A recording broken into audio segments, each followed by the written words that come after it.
How to cancel Verizon Service 2026. First of all, go ahead and then launch any web browser of your choice. Then head to the Verizon website. From here, log into your account. Now all you have to do is open the chat, then type cancel, then follow the prompts to speak with the live agent or close the account.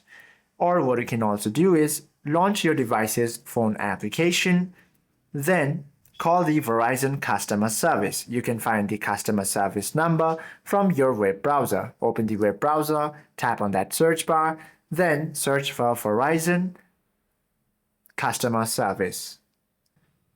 From here, you will find the contact us option. You can copy the number or simply tap on this and get a hold with the live agent and proceed to cancel your account. Hope this video helps you out a lot. If you have any questions or queries, do comment down below.